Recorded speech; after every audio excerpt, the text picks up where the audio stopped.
Good morning, Cincinnati, and welcome into another episode of the Bearcat Brunch, brought to you by our wonderful partners at Royal Links Golf Tours. Have you always wanted to play at St. Andrews? Have you ever enjoyed that perfect pint of Guinness in Ireland? Well, now you can with Royal Links Golf Tours. They are a golf tour specialist, offering unforgettable golf experiences to Scotland, England, Ireland, and Wales. Their custom itineraries are more than golf trips. They are immersive, cultural, and country experiences that will surprise and delight you both on and off the course. Royal Links Golf Tours is owned by former Bearcat quarterback Hayden Moore and his partner, UC alum Jeff Bartholomew. So if you'd like to get that round in at famed St. Andrews or historic Ballybunion, please visit their website at royallinksgolftours.com or call them direct at 770-331-1525. And with that, we are back for another edition of the Bearcat Brunch. Following UC's 34-20 win against Bowling Green, as always, I'm David Simone, joined, as always, by Jeff Howe. Morning, Dave. So, Jeff, what do we want to talk about? 322 days. That's the length of time between the last UC victory and this one. So really that long? Wow. It was 320. October 19th of last year was the last victory. So all right. We'll be happy that we can say we won a game. I think a lot of it is going to go back to what we kind of alluded to last week, that there's not really a lot you're going to learn about the team in a game this week and then also a game next week that is going to be really like a huge positive thing. Like you could potentially like step on a pipe bomb and it looked really, really bad. But I don't know that you really learn a whole lot out of playing these teams. No, it's tough. You know, I think conceptually and, you know, to the fan base, when last week looked like it did, which there were plenty of things to be excited about last week, but there were also plenty of things that made you go, man, that still feels a lot like last year. And so when that happens and you lose another close game, it now made these next 2 weeks not throwaway games. Like we have plenty of things to discuss. We have plenty of things to talk about. Are there any trends, good or bad, that are developing through 2 games? But it certainly makes it more so of like, okay, you're playing a MAC team. You should beat a MAC team, as you said. You know, if you beat them by a lot, okay, great. What, you know, if a certain thing works really well, it's like, okay, what can we take from that against TCU, against BYU, against Baylor? And then if you have an even closer game than they had yesterday, I mean, yesterday's game really wasn't ever close in my opinion, but you had some things happen yesterday that are starting to develop some trends. And then the second half just kind of, I would say, you know, the second half in general just kind of put not a malaise, but like it shouldn't have gotten to where it was like even a 2-score game, let alone, you know, a greater margin. But I think you have to start at the top with the passing game, especially considering the heels of what it came off of against Nebraska. I'm not sure you can have a larger gap from game to game in yards per dropback. Yesterday it was 14 yards per dropback, which is 99th percentile. I think, the Nebraska game, 69 yards on 25 attempts. So you've got like a 1 point whatever or 2 point whatever yards per attempt versus what we ended up with yesterday. Hard to have a bigger discrepancy from 1 week to the next. Unless you look at the expected points per rush, where you went from the 95th percentile last week against Nebraska to we're gonna keep it. Stop. We're gonna keep it positive. We're gonna talk passing game first, okay? All right. I've already been crucified enough over the last 2 weeks for not being optimistic enough. Okay. 0.65 EPA per drop back. That's 94th percentile. And then obviously yards per play is going to be high pretty much completely on the backs of the passing game. 8.36 yards per play. That's 94th percentile. Again, you had no sacks allowed. Little pressure, in this game.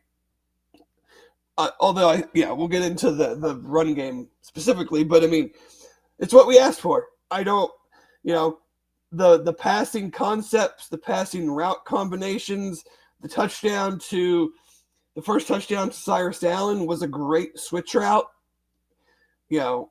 where he just, he used his speed and got by the defender, and, good combo route there. And then the second touchdown to him, I loved, that was probably my, I don't know, I won't say favorite play in the passing game yesterday, but it highlighted something that I've been wanting to see more of, which was Sorsby got on the move a little bit. He rolled to his left, which makes it even harder, throwing across his body. Throw a very accurate pass there for a touchdown. So, I'd still like to see him get on the move even more because of his running ability, because of teams knowing that he's a capable runner.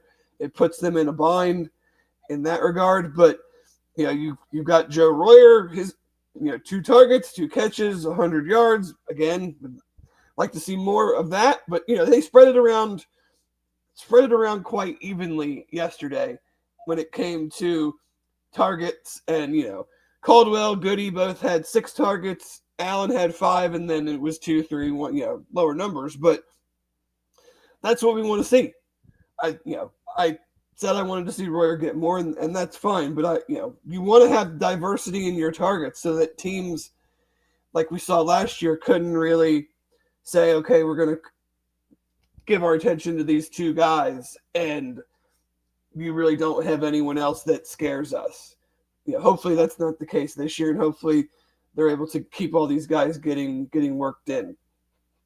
Yeah, and it's nice to see that this week, but I guess this is like me not being like hyper positive, but still a little bit. Like spreading the ball around like that, is that a result of maybe playing a team that just can't cover, the mid-range guys or whatever? Or is that because all of our guys are going to be able, they figured something out and they're going to be able to get themselves open? Like Royer, you look at it and you're like, okay, 104 yards. One of those was a 73-yard, rumble down the middle, which was great. I mean, he was, the play was nice. He came across, he was wide open, and then he just, be nice if he was super fast, but you're just not going to end up with a tight end that's going to burn up the ground. But it was nice to see him look to him, and then him have a nice game. Like I think that was the longest pass play in the game and of the season thus far. Well, it certainly was the longest pass play of the season since coming into the game. The longest pass play was 14 yards. And then, and then Jeff Caldwell, he's fun to watch. I mean, he had some. I mean, the catch on the sideline, but I'm probably more impressed with his touchdown because he caught that. It was not a good ball. He's catching that going the wrong direction and backwards. Catches it at the 12-yard line, where he actually, caught the ball, and then he's able to, just use athletic ability and all of that to get into the end zone. I thought that was probably his most impressive play. I mean, the catch is the catch, but that to me shows off like what he's capable of doing and why I liked him so much on, everyone in the camp and when he got here and in the spring, it was a lot of this guy is 6'5" and he can run and he's, going to out jump people. And I looked at him, not that wasn't something that I wanted to see, but like you saw in this game, his ability to use his size and speed on the, kind of inside the numbers where he's able to catch and run in that regard versus just a straight line down the field. You know, I think it was great to get him involved. I think it's, like you're kind of saying, it's not a catch-22, but it's, were they able to be? I think part of the reason is I think Bowling Green did come out as they should, based off of one game, saying like, let's make these guys throw the ball. We're not going to let them just go up and down the field on us running the ball.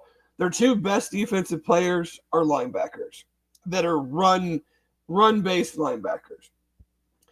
But I also think the passing game in general, and maybe that was how Bowling Green played it versus how Nebraska played it, or the personnel is obviously different. But just the way it looked, the conception of it, the routes that were being run, looked virtually nothing like last week. So you have to give credit for that element of it, is that like those routes made so much more sense. Sorsby it just felt like he was so much more like confident, and not that he wasn't confident last week, but like he was taking drops and seeing his guys and throwing on time and throwing good passes, and it just felt like a much cleaner operation from the passing game standpoint. Yeah, I thought the placement of passes, obviously was more beneficial. I know, like I think it was the Caldwell catch on the sideline where like the one-handed deal or whatever over there, like that's where that ball at the end of the game last week needs to be. And I think I sent that, in our group text, or whatever. But yeah, I don't know. It's encouraging that they can make these changes. It's just like the hopefulness that like it was changes that were made, and not like, oh, we tried to do that, we just weren't good enough to do that the week before. Yeah, I mean, it'll be interesting to see, like, we're not, for those that haven't looked that far ahead yet, the team UC plays next week is awful. Minnesota played them this week and beat them. Minnesota was up 35-0 at the end of the first quarter. The last score I saw was 66-0. That was the final score. Like, there's nothing we're gonna see next week that's gonna tell us anything. But it was interesting that outside of one play that I can recall, and it's a play that maybe irrationally bothered me, and we'll get into the sequence of the whole thing. And I feel like the segment that I'll discuss is like the main culprit of why this game wasn't 42-10 instead of 34-20, something along those lines. But like, you didn't see the horizontal stuff. You didn't see the look one way, throw back the other way. It was just a much cleaner, more prototypical passing game. Now, maybe that was because you felt you had such big mismatches on the outside. You didn't need to try to out scheme them, so to speak. You could just call your stuff, which just call your stuff. You've said that your quarterback is really good. You've said that these new receivers are much better than last year. Then just call your stuff. We don't need to try to outsmart the other team. I don't feel like, at least not in the first game. In the second game, like, see what happens. But no, how do you build on that? The offensive line. I don't know exactly what happened with, if there were injuries, if it was just an opportunity. Xavier Lewicki played a bunch. Ethan Green played a bunch. So, I don't know if that's even something to monitor. I don't know if Aaron might be able to jump in and answer this if he's even around. But I don't even know if that was a conversation in the post game. I didn't see anything regarding that. So, maybe it was just. I look a mess. My goodness. They said they wanted to force themselves to get the reps for the younger guys in this game. Yeah, and that's fine. I mean, that's fine. That's why I didn't want to read into it too much. But I mean, even those guys, no, not really any pressures. No, I think maybe one or two QB hits. So offensive line is doing a solid job in that regard. do you have anything else from the passing game standpoint before we move on to some maybe not so great things that happened offensively? No, I mean, like I think it's good to end on a positive note. So, good job on the passing game. Let's hope that they can continue that kind of progress and success moving forward. Yeah, I mean, flipping it to the running game, like it wasn't good. Like there's no getting around that. But I'm not going to make too much of it just because the passing game was the thing. It was pretty much there all game. I mean, there really wasn't ever a lull in the passing game. So, like, if you're just going to be able to throw it kind of at will, and they do a good job because they have a couple pretty nice run defending linebackers, then, like, okay, that's just the way the game unfolded. I mean, you had 17 of 29 runs went for 2 yards or less, minus 0.35 EPA per rush. That's 6th percentile, and it would have been even lower if it wasn't for Sorsby's running numbers being interjected into there. But the run, I just, you can tell me if you saw this or, well, the line did a nice job in the pass game. I thought they kind of got pushed around a little bit in the run game. It wasn't as aggressive as I would have liked, and that kind of shows itself when in the 17, over half of your runs go for 2 yards or less. And you don't give up any sacks, so there's no sack numbers adjusted into there. I mean, your point though, like you're not going to. You said yourself you don't want to get tied up, and it wasn't good. You can say it wasn't good, but the passing game was working. So what they stuck with it, and they just continued to do that. So that's maybe another positive we can take from it. They realize that the passing game is working, so we'll allow we'll try to get some runs in, like whatever, but like the passing game's working, so like let's just lean into that. Whereas like last week, it was like they saw that the run game was kind of working, but they didn't really lean into it. So this week they leaned into what was working. So for sure, and I think your ideal hope is that because the pass game is working so much, that maybe has to make Bowling Green expand out their coverages a little bit more, which should open running lanes. But I mean, at that point, it's kind of like, so again, it's the whole thing of like, there's only so many footballs to go around. Like, so like if we're gonna sit here and be like, oh, the run game should have been better, we should have, but then it's like, okay, so you're gonna take plays away from the pass game that's clearly working. I'm just not gonna. Again, 2 games in, I'm not going to get too caught up in all of that. Yeah. I would say that the one thing that, like, the one kind of, I don't know, just procedural and like the way the game flow is going that I feel like kind of flipped the game a little bit was the first drive of the second half. We come out, you hit Royer for 31, Goody for 23. And so they're running back. I mean, that's, 54 yards in 2 plays. The defense is running back. Obviously, they're somewhat rested because they just came out of the locker room, but like they're not expecting to get gashed quickly on 2 pass plays.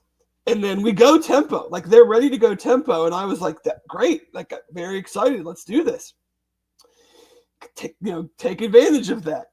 And then they run like the one play that is like kind of the eye candy, trying to get them in bad eye discipline, where they put Allen in motion and then, they're looking at him to try to get the safeties to come up and slip either Royer or one of the receivers behind him, and that doesn't bite. And so then we've got to throw it out of bounds. Sorsby throws it out of bounds. And I'm just like, man, you just hit him with 2 pass plays. You got him. You're running tempo, which is what I want to see. It's 1st and 10 from like the 22, 23 yard line. Just bang him with Tyree right there. Like they're not like, and so again, we're trying to trick them and it's one play and they kicked the field goal. But I felt like, that was your chance to go up 28-3 right there. we're done here. We're done. At that point, we're done. Not that it was ever like not done, but at that point, we're done. You end up kicking a field goal because the drive stalls out. You get nothing on. You run it on second down for 1 yard. You throw an incomplete pass on third down, and then you kick a field goal. Right after that, you give up a 36-yard kickoff return, which special team. I sent out a text about or a tweet about how great special teams was, and is this a trend? And then on back-to-back kickoffs, they give up a 36-yard kickoff return and then kick it out of bounds. So I'm like, okay, I guess I can't say that anymore. But 2 field goals made.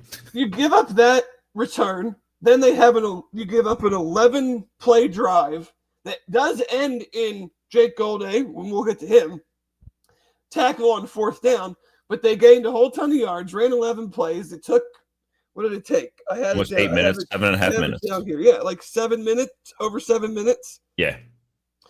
You take over at the 12. And then 2 plays later or whatever, 1 play later, Evan Pryor fumbles, and 2 plays later they score. So in that little first, almost it ended up being almost the whole third quarter, but you had the chance to go up 28-3, and you turn around and it's 24-10, just like that, because we got almost into the red zone and couldn't get that drive into a touchdown. And that totally, I felt like that for the rest of the half, I felt like that totally changed the half. Bowling Green was never going to win. But after that turnover on downs, they go touchdown, field goal. And, we just, it was kind of like that's where the game kind of ended right there is that first drive, the second drive of the second half, because we couldn't capitalize on taking the ball first in the second half and just going up 28-3. When you say the game ended, you mean like the ability to just kind of coast and be, like write it off. And like you said, and I think Chad probably said a couple, like Bowling Green wasn't going to win the game, but it certainly should not have been one that you had to think much about in the second half. And it kind of, I mean, like you could go up 28-3, and in a blink, like you said, it's 24-10. Right. Like, that's why I meant. Like, you go up 28-3, you don't give up a kickoff return. I mean, they didn't do great they were okay third down defensively, and we'll get into a couple stats that are sticking out as potential problems moving forward. But, you can't assume that you're going to get a 3 and out or whatever, but like if you're up I'm never going to say, clearly the way Eddie George coaches, he's a good coach. He had him ready to play. He's instilling some really good qualities in that team. I think they're going to be one of once they get into MAC play, I think they'll be one of the better MAC teams. But like they weren't going to give up, but at 28-3, you're one stop, one score away from 35-3, and then it's the game is just called in a totally different fashion. Whereas now 24-10, they don't have to like all the stuff they were doing, they can still do. They can still do the little checkdowns. They can still do the little drag routes. They can run it for 3, 4, 5 yards on first down, and and they're gonna be able. And we'll get into that when we talk about the defense, but. That drive, that sequence, our drive, and then the kickoff, and then their drive, just kind of made the game the way it was for the rest of the game. I mean, it was a bit like, you see, we didn't, we went into the half 21-3. We gave up an 18-play drive right before the half, and then obviously like kneel it out.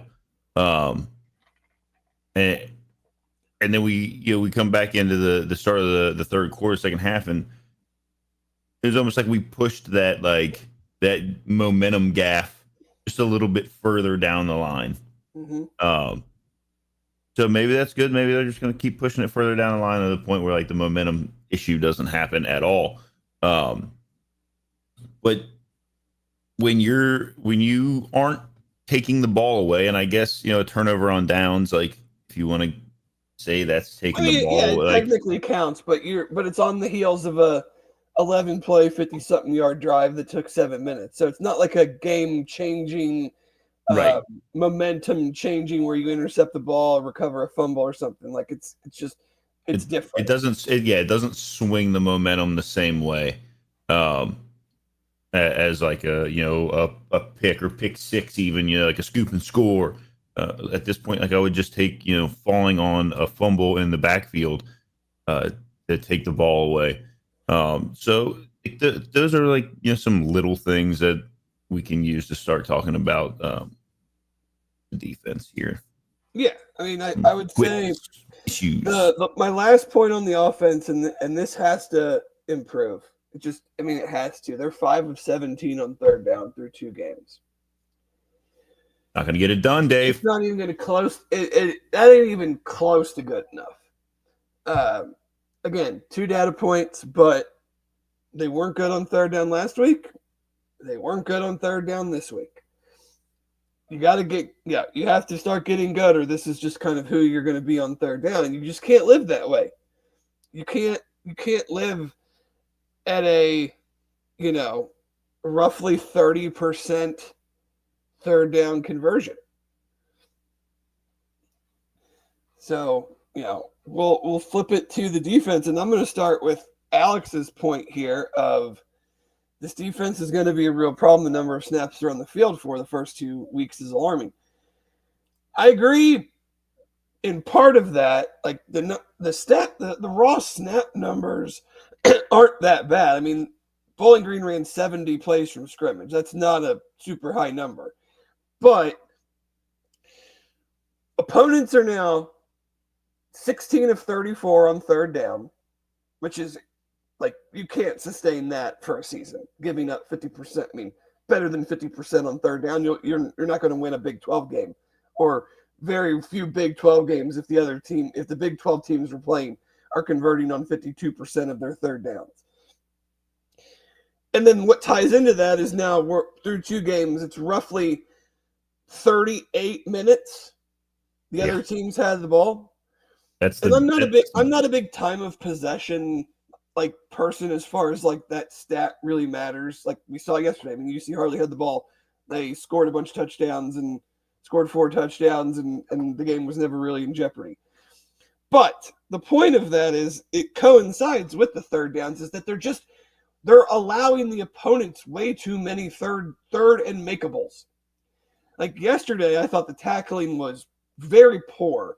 And it wasn't that they were just blatantly missing tackles. It was that they would make contact with the running back at 2 or 3 yards, and he would end up getting 4, 5, or 6, which would then let them be in second and 4, 5, or 6 instead of second and 7, which then put them in third and 1 or 2 instead of third and 4 or 5. And it was just that type of thing all day where Drew Pine could sit back there and throw it to the running. Way too many plays with running backs out of the backfield where they're just running down the sideline. The first half, they took some of the worst run fit angles, pursuit that I've seen in a long time. I think there was one play where like 4 guys were just flying in and the running back went around them. So, the tackling was bad because they were just giving them these little bits of extra yards here and there that, they had like a bunch of third downs, but how many of their third downs were like 3rd and 8, 3rd and 10? Felt like every one of them was 3rd and very makeable. And they still only went 6 of 16, but having 16 third downs is too many. You have to get these guys off the field. You have to put them in situations that it makes it blatantly obvious that they have to run a route that is going to take a little bit of time to develop and not just be able to find the quick little swing out or the quick little crosser that that gets them 5 yards on 3rd and 3. But that's kind of how this defense is operating, though. Like, they're operating by allowing all of the like dink and dunk and short stuff, and you've got to be a very disciplined tackling team. That's what I was going to say. If you're going to do that, If which you, I get it, you're going to play zone, you're going to play 5 defensive backs. That's where the space is. you But then can't. you've got to be great tacklers because you're basically allowing them to get a little bit of yards each play if they're willing to be patient and take it. That's the other thing is teams aren't typically super patient in that regard, but when you're not tackling good and you're always in these, advantageous down and distances where, like, I don't think Drew Pine's a great quarterback and I don't think Bowling Green has great receivers, but like when you're always in 2nd and 5 or 2nd and 6 and 3rd and short, it kind of doesn't matter. It's that's what it comes down to. Like, you have to tackle. You cannot bounce off of people. You can't, like, arm tackle, if you want to call it that. Like, whatever. Like, if you're going to allow them to throw 3-4 yard passes and then watch it turn into a 7-8 yard pass, 10-yard pass, like you said, a 2-yard run that should be stopped maybe in the backfield or at most 2 yards that then turns into 4 or 5 yards, 6 yards, your defense is going to be on the field for twice as long as your offense. And when it's coming up against Big 12 competition, you're going to be down double-digit scores. That's just what that comes down to. Well, against can't tackle against Big 12 teams, if you're not tackling well, or you're not going to get to many 3rd downs because they're going to get 4, 5, 6 yards on 1st down and then do it again on 2nd down, and that's the problem. Is like you play that style, you don't tackle well, then you're not getting 3rd downs because they're not even needing them. So, that's just the dichotomy of the defense is you're not going to get, with 3 down linemen typically, and even if you bring a 4th, a 4th or even a 5th, like you're still, it's hard to create havoc in the backfield. It's hard to create a lot of pressure. You just don't have the bodies. I mean, 4 down front automatically means that they're, and plus Dante being out, like there's clearly a gap between what Dante is doing and the reserve defensive tackles. So if he's out, and for the Northwestern State game, I hope there's nothing serious, but I would have no problem having him not play because those guys need some reps. I was gonna say, between them needing reps and not one, like if there's any question at all of whatever his ailment is, they need to tell him, like, you're going to be in street clothes this week, because otherwise he's going to put himself on the field. Like, I mean, we've seen what kind of guy he is, but you don't want that against Northwestern State. Like, you don't need to run the risk of any of that. And Alex says again, like, any zone's going to break down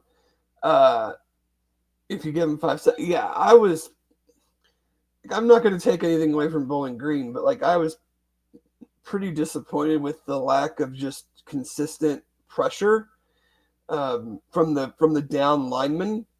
Jake Golday had another sack.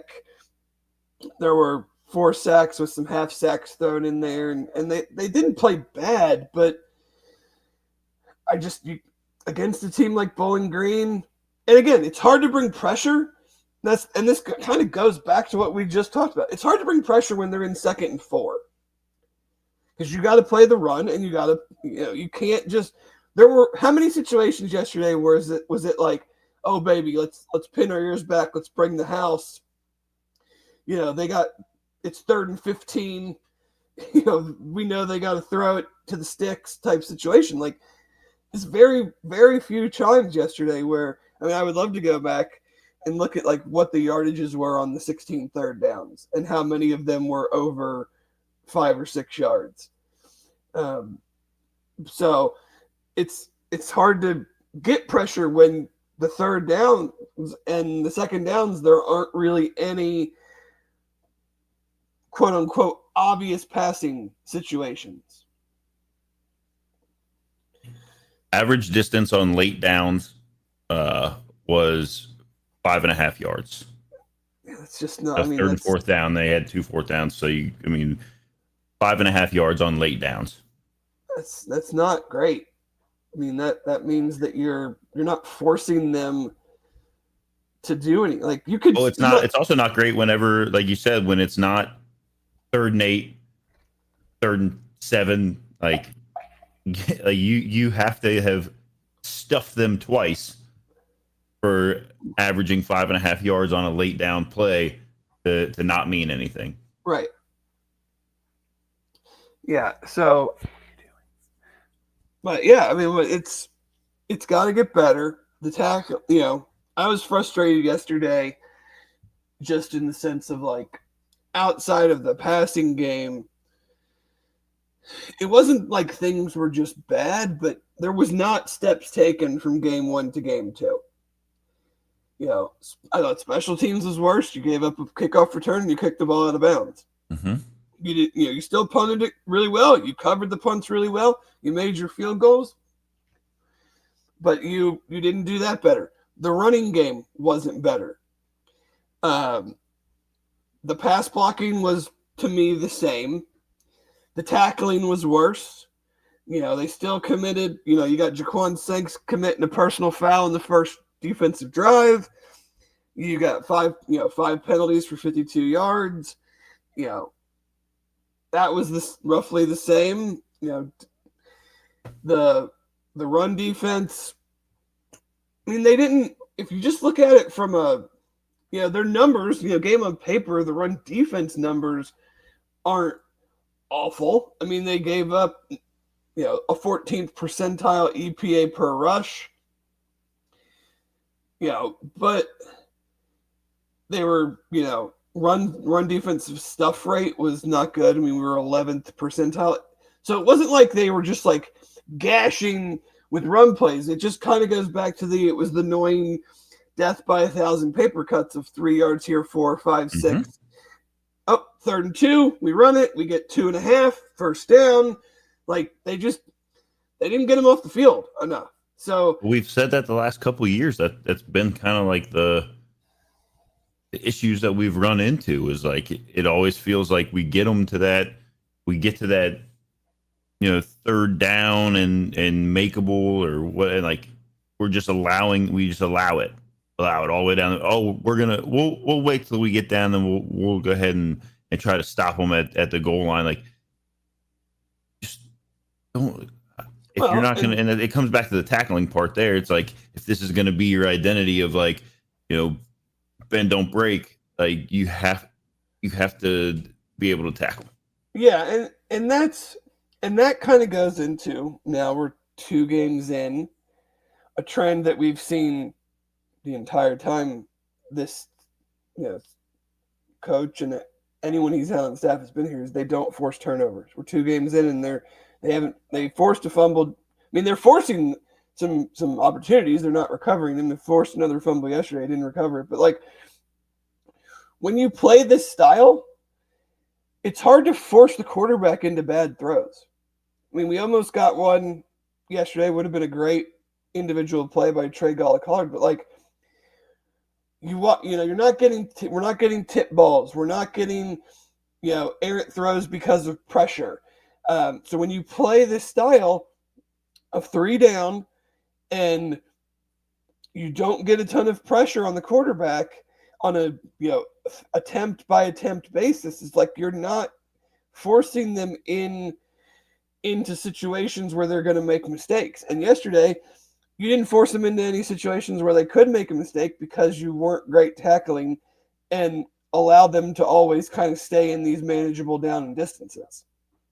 Yeah, when you don't have to force anything and you can fairly well call a pretty stress-free kind of offense, you're not going to give the defense an opportunity to turn the ball over, aside from making a Sports Center highlight kind of play.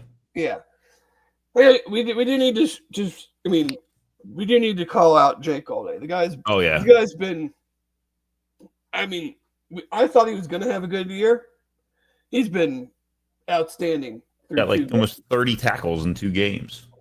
I mean, outside of him and the spot snaps that Dante played yesterday, I don't think anybody really. I mean, and maybe that shows how well he played even at like a higher level. I don't think anybody really played that great yesterday. I mean, some guys made some plays here and there, but again, it was just kind of this methodical. Frankly, especially in the second half, just boring. I was bored by the monotony of Bowling Green's offense being able to kind of go up and down the field in these little 4, 5, 6, and then they'd break one for 15, and then you get another 3, 4, 5, and then their tight end sneaks out similarly to the play we tried to run. He scores a touchdown. So, but Golday's been awesome. They need some guys to, because it seems like when he comes in from a pass rushing standpoint, he's getting there. They need some other guys to get there. So, Leroy, I don't agree with that at all. The pass game concepts yesterday were totally different than last year. Like, just the plays that Joe Royer ran yesterday, he ran last year because he could, but like they're running the pass game concepts are also not going to change. It's the offense.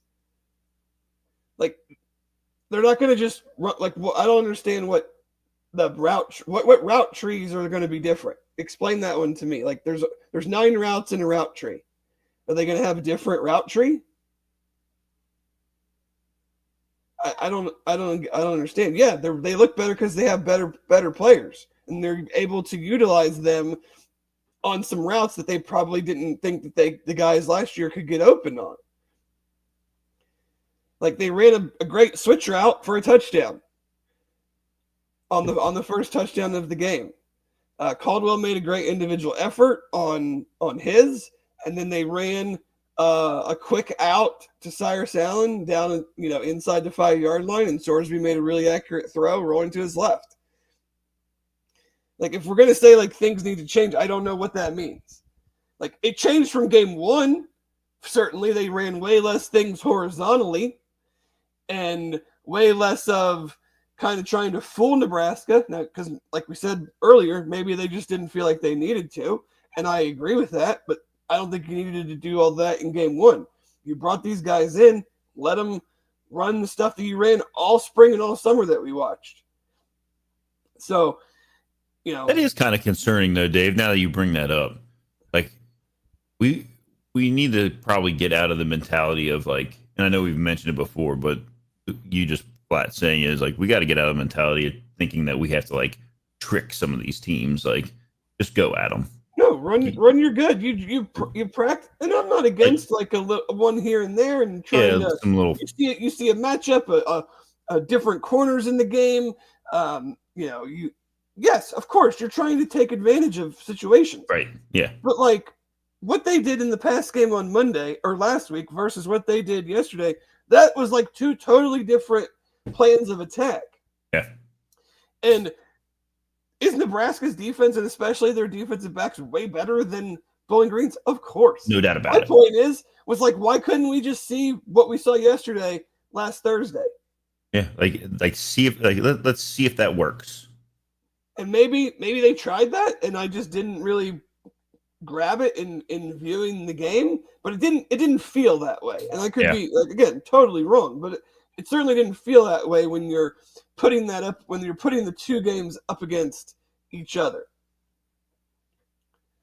And Rob asked if our passing game looked better because Bowling Green watched the Nebraska tape and game plan to stop the run because of the lackluster passing game. We touched on that at the beginning of the hour here, and maybe. I'm sure Bowling Green came in and said, like, we're just going to try to not let him run the ball, but and Nebraska has a great defensive backfield. Like, that's why it's also hard to take one game when you have like let's get into Big 12 play, and it's hard to necessarily juxtapose the two because they are vastly different situations. Like, Nebraska's defensive backs and but like they didn't get any pressure, so it wasn't like they were forcing us to throw quick to the sideline or something like that because we didn't have time to throw the ball. But we'll see. Again, there's one more week of kind of you still have all these new guys, and it's a working process, and it was a very good step, because to me it just was a good step in the sense of like Sorsby seemed like he was way more comfortable in his throws, in what he was seeing, in what was being called, and we'll see. We're not going to see anything. No, I was gonna say, unfortunately, the thing is like, so you get that, right? Like, he looks so much more comfortable and confident this week. It's a MAC opponent, sure, but he seemed much better. Like, I mean, he threw for freaking under 100 yards last week, and then this week was way better. But to have that kind of confidence, or like that little like spike, and be able to carry it through what will likely be not a full game for him next week. Yeah, I don't even care. And then hold on to that to Kansas. So you're looking at him wanting to hold that for 2 weeks of like build up, when next week he's probably, like, Lord help us if he's playing the entire game next week. Well, I would honestly, I just want to see, my only thing that I want to see next week is as many guys play as possible. Mm-hmm. Like, that's what I'm getting at. Like we better not see some of these guys, even like, I mean, we've already said it, like if Corleone if there's even a question about it, like, order him, like be like, look, like you can just go up, watch the game at Skyline and eat, your special Cholito up there and watch the game. And we'll pay for it, NIL deal, whatever it is. And then, like all the other guys, like let's get these starters in, see what we need to see at the beginning, and then like, rotate kids in that you want to get some experience to. Yeah. I mean, I don't think we need to give much more time to this. Some things were better, some things weren't. Game 2, I think Bowling Green's going to have a pretty solid team, but yeah. Would have liked to have seen a little bit cleaner game in a couple areas, but got the win, broke the 6-game losing streak. 322 days, Dave, and I will say, Alex said, not sure if we covered the broadcast. No, we didn't cover the broadcast, but your characterization of it was correct. For some reason, the whole game you heard people talking in the background.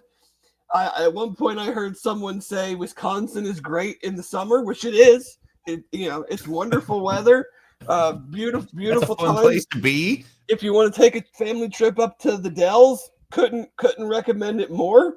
Some great. Speaking of golf, I mean, we got Royal Links Golf Tours as a sponsor. Some outstanding golf experiences in Wisconsin. But yeah, it was an interesting ESPN Plus broadcast. And let's see. And then Jeff asked, why didn't I go to the game yesterday? Jeff, that is because I made the decision not to renew my season tickets. You can read into that however you feel. But we will then now pivot to some games from around the country. I'm going to start this one off by saying congratulations to the Fighting USF Bulls on making the decision to pay Billy, or whatever, Sunbelt. What is his name? What is that coach's name down there in Florida? What's that guy's name? Whatever his name is, that you just made it much easier to pay his $19 million buyout. So congratulations from a Vols fan to the Bulls out there, who I do like their coach, the Ginger Russian. It's from Columbus, in case anyone wasn't sure about that. But Billy Napier. I always want to say Billy Gillespie for some reason. But yeah, we call it, in my group chat, we call him Sunbelt Billy, Boat Show Billy. But either way, I think their next 4 games are like LSU, Texas, Texas A&M, and somebody else. So yeah, it ain't going good, and I'm not sad about it at all. So where would you like to go with your games? And my team scored 72 points yesterday, against ETSU. But anyway. Yeah, but that's what you're supposed to do against those kind of opponents. Exactly. Or you can be like Oregon and beat Oklahoma State 69-3. I thought for a second that they were playing like, Northeastern Oklahoma State or some small crazy school. No, Oklahoma State. I think they could have scored 100 if they really wanted. They probably could have. They had back-to-back plays. They had pick sixes. I would like 1 through 2 games. Clemson. Everybody. My preseason number one team. Woof. Like if there's ever a case where you argue that a team should just drop out of the top 25 after a victory, it's Clemson. Yeah, probably. 27-6. I mean, they were down like 16-3, I think, going into the half. And it wasn't. I mean, it was just they weren't good. They did not look good. They weren't playing well. And this is just a case of the fact that they have better athletes on their team that could stretch you play the full game and ended up winning. That's right. All that happened there. They terrible. Texas San Jose State. The only thing I want to bring up about that, there was a catch. It ended up getting overturned, but one of their wide receivers caught a ball on the like one-handed it against the back of a Texas cornerback, and then landed. And then they determined that was not control after he landed and slid out of bounds. So that was unfortunate. You touched on South Florida beating Florida. There was the Michigan game was, what was the score? That ended up being 24-13. Yeah. That was kind of a fun one to watch. The overtime game, Michigan State. If I have that score pulled up, at that one. The Aiden Childs game, 5 touchdowns for the Oregon State transfer. That the Simone House went 3-0 yesterday, so it was a good day. Nice. I think my favorite out of left field game yesterday was the Fresno State Oregon State game. I don't know if anybody saw this, but I believe it was in the first half. Oregon State goes to punt. Their punter drops the ball. He's running around. He kicks it just off the ground, which is not allowed.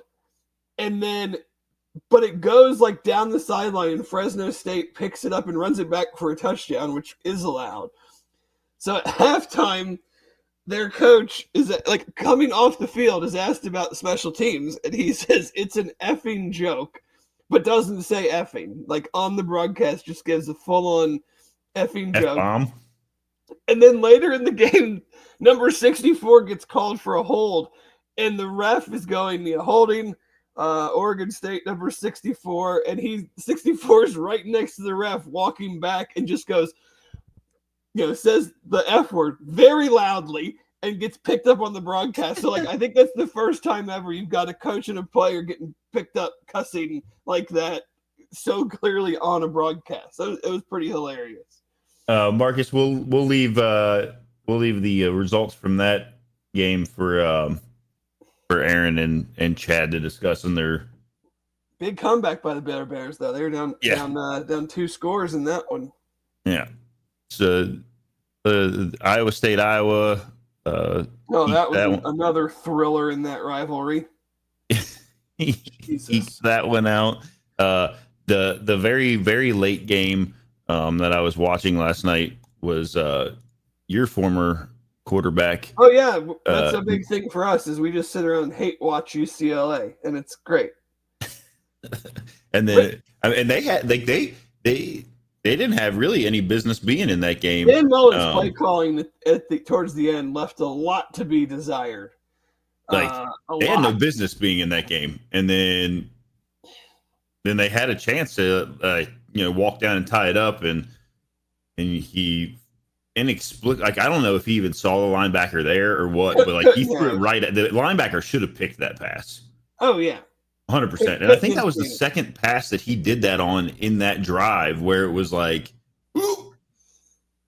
and that one just happened to like, unfortunately, like that wide receiver, he's crossed. Like, even if that linebacker's not there, I don't think that pass makes it to that wider. Like, he was streaking straight across the field, and the pass I think would have been behind him anyway. I think that DB would have had a pick either way. Yeah. It was just not a good decision or pass. At that point, the other humorous part of that was listening to the announcer's attempt to pronounce his name, because I think they said it probably 10 to 15 different ways. I can't say it, so Nico Iamaleava.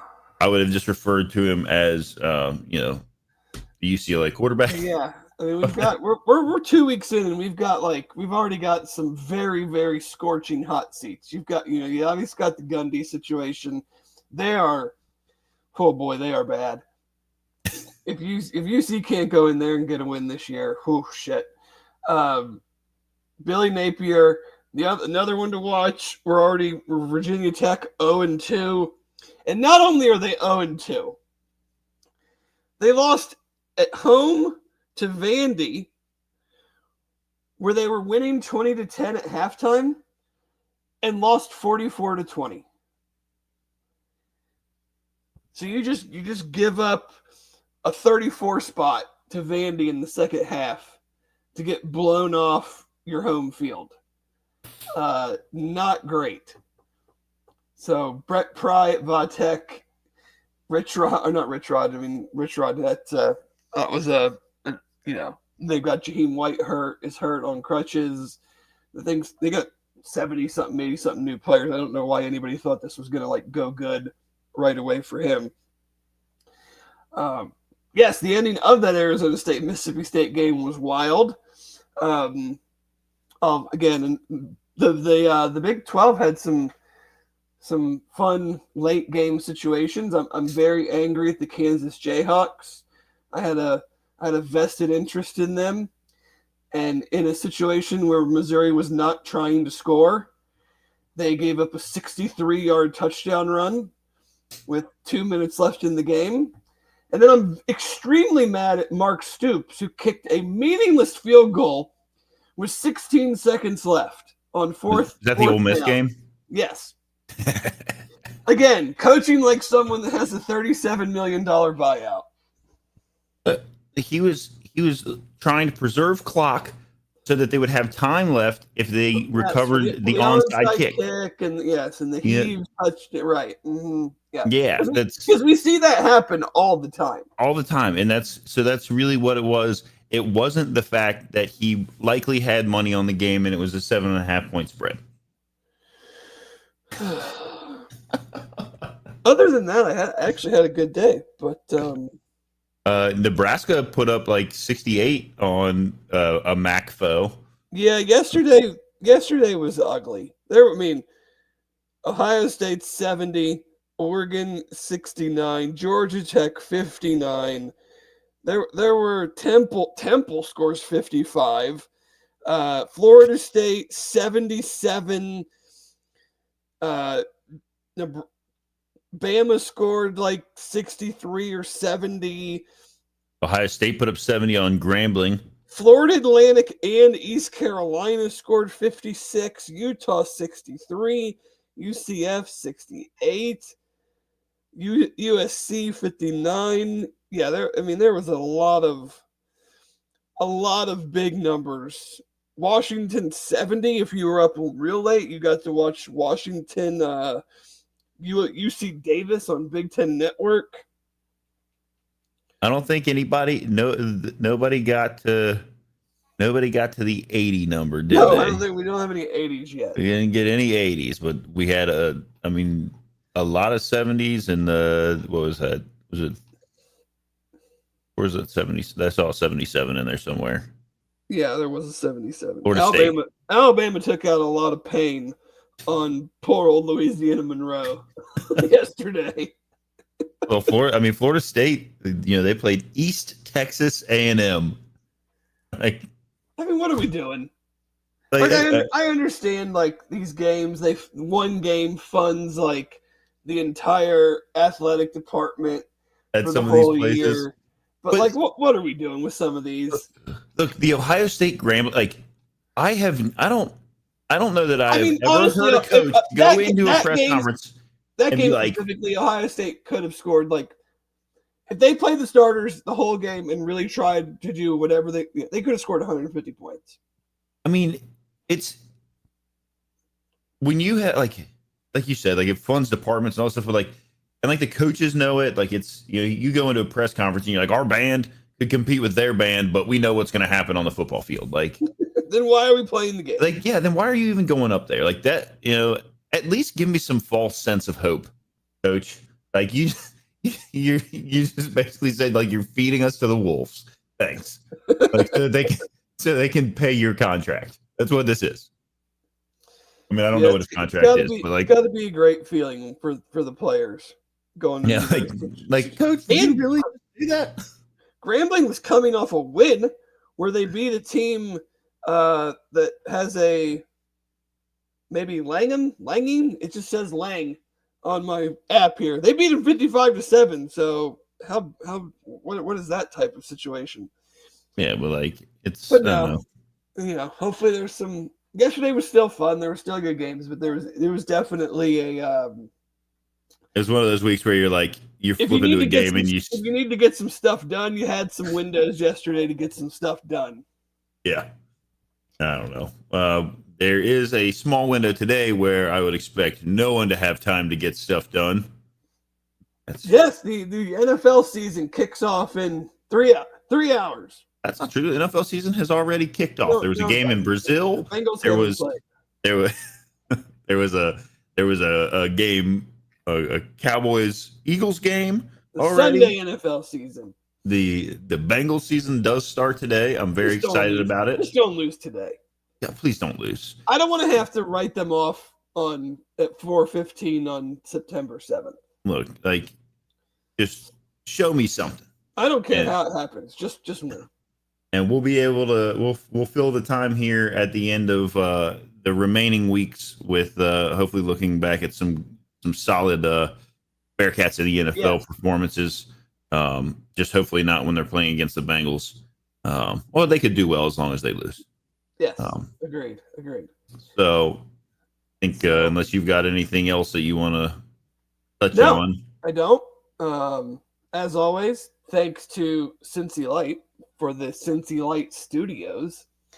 Thank you to our great sponsor in Royal Links Golf Tours. Thanks to everybody that was lively in the chat today. Always appreciate some good questions, some good back and forth. And we will be back next Sunday to what should be recapping a second Bearcat win. But until then, thanks to Jeff. Thanks to Aaron for producing. Thanks to all of you guys that tune in every week for the brunch. And have a great Sunday. We'll see you next week.